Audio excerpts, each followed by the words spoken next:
2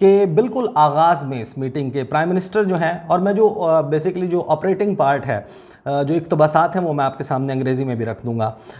ظاہر ہے کہ جب یہ میٹنگ ہے اس کا آغاز ہوا، ایٹ دی آؤٹ سیٹ، بالکل آغاز میں وزیر اعظم عمران خان نے ہائی لائٹ کیا، اس ضرورت پر زور دیا کہ آخر اس بریفنگ کی جو وفاقی کابینہ کو دی جا رہی ہے، ایک ایسا مسئلہ جو کہ سپریم نیشنل امپورٹنس کا ہے، انتہائی اہم نوعیت کا معاملہ ہے، اس پر بریفنگ کی ضرورت کیوں پیش آئی۔ انہوں نے اس بات پر زور دیا کہ وفاقی کابینہ کا فورم جو ہے اس کو یہ بتانا ضروری ہے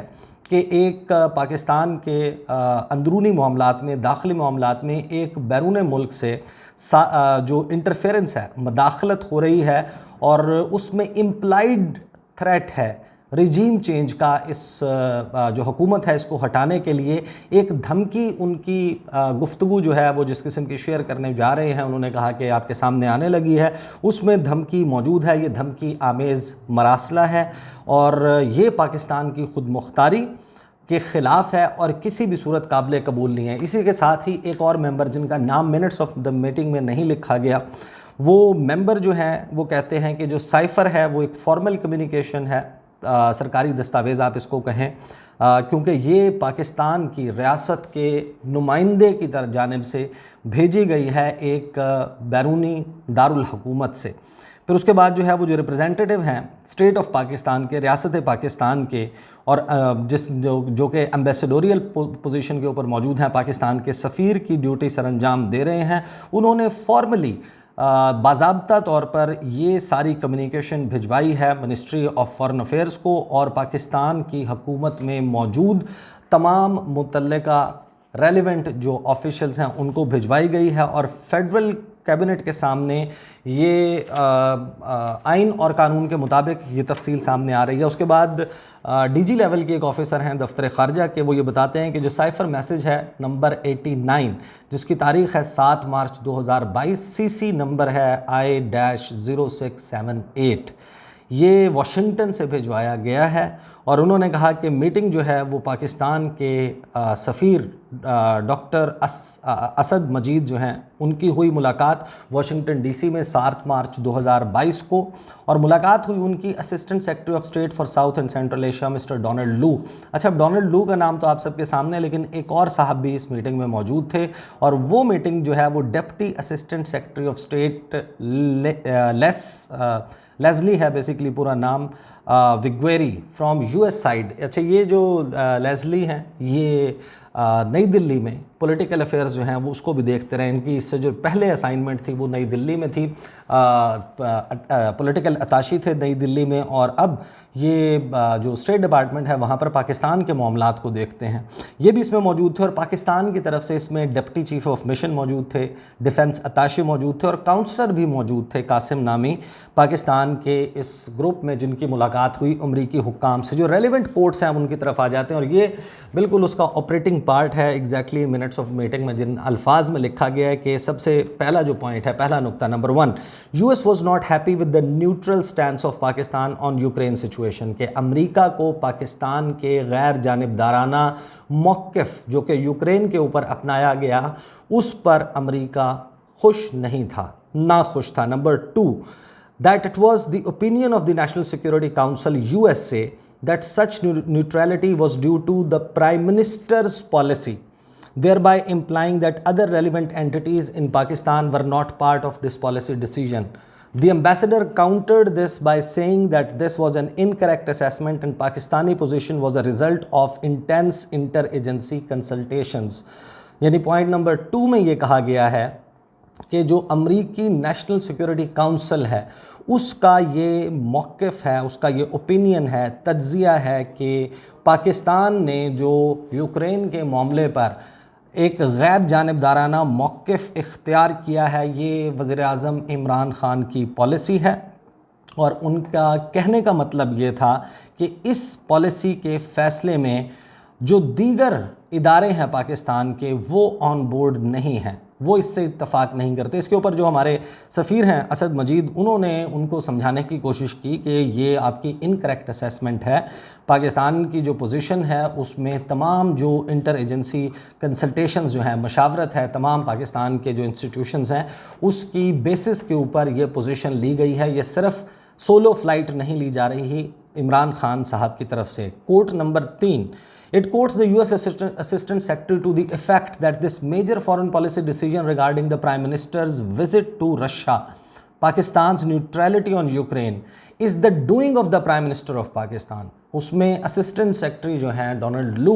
وہ یہ زور دیتے ہیں اور وہ یہ کہتے ہیں کہ جو میجر فارن پالیسی ڈیسیجن ہے کہ وزیر اعظم عمران خان دورہ کرنے جا رہے ہیں روس کا اور یوکرین والے معاملے پر نیوٹرل رہے گا پاکستان، یہ صرف اور صرف وزیر اعظم اس وقت جو موجود تھے عمران خان کا کیا دھرا ہے۔ ساتھ ہی وہ یہ کہتے ہیں کہ اگر ووٹ آف نو کانفیڈنس کامیاب ہو جاتا ہے، ووٹ آف نو کانفیڈنس، یہ ڈونلڈ لو کو کوٹ کیا جا رہا ہے۔ ابھی 7 مارچ کو آپ کو معلوم ہے کہ جو ووٹ آف نو کانفیڈنس ہے اس کا موشن جو ہے وہ نہیں جمع کروایا گیا تھا اور اس کے حوالے سے کوئی کلیئرٹی موجود نہیں تھی۔ وہ یہ کہتا ہے کہ اگر ووٹ آف نو کانفیڈنس کامیاب ہو جاتا ہے، یہ جو سٹینس تھا پاکستان کا، جو موقف تھا، وڈ بی فارگیون، اسے معاف کر دیا جائے گا۔ روس کا جو دورہ کیا گیا، جو یوکرین کے اوپر پوزیشن لی گئی، اس کو معاف کر دیا جائے گا۔ ہاؤ ایور، یعنی کہ انہوں نے ساتھ ہی کہا how ever if the vote of no confidence is unsuccessful it would entail adverse consequences، کہ اگر یہ تحریک عدم اعتماد ناکام ہوئی تو اس کے پھر بہت ہی بھیانک نتائج بھگتنا ہوں گے۔ اس میں جو ایگزیکٹ ورڈز کوٹ کیے گئے ہیں وہ کہا گیا ہے going ahead will be tough, کہ پھر آپ کے ساتھ آگے چلنا بہت مشکل ہو جائے گا۔ ساتھ ہی جو اسسٹنٹ سیکرٹری ہیں ان کو کوٹ کیا مزید، اسی جو مراسلہ ہے اس میں کوٹ کیا گیا اور کہا گیا کہ جو فیلئر ہے، ناکامی ہے نو کانفیڈنس ووٹ کی، اس کے نتیجے میں بہت ہی اسٹرانگ آئسولیشن کا، یعنی تنہائی کا سامنا کرنا پڑے گا پرائم منسٹر عمران خان کو امریکہ اور یورپ کی طرف سے، کہ یورپی ممالک اور امریکہ پھر وزیر اعظم عمران خان کو بالکل کوئی لفٹ نہیں کروائیں گے۔ پھر ساتھ ہی وہ اس کو ایکسپلین کرتے ہوئے کہتے ہیں کہ دوسرے لفظوں میں کہا جائے کہ جو اس سارے معاملے پہ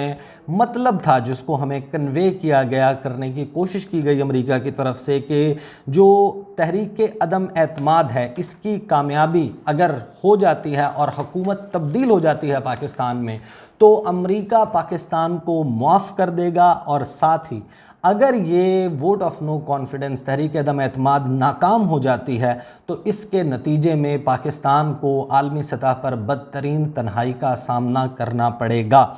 الارمنگلی، پھر اس کو کوٹ اینڈ بریکٹس میں لکھا گیا ہے کہ الارمنگلی دا US اسسٹنٹ سیکرٹری جو ہیں انہوں نے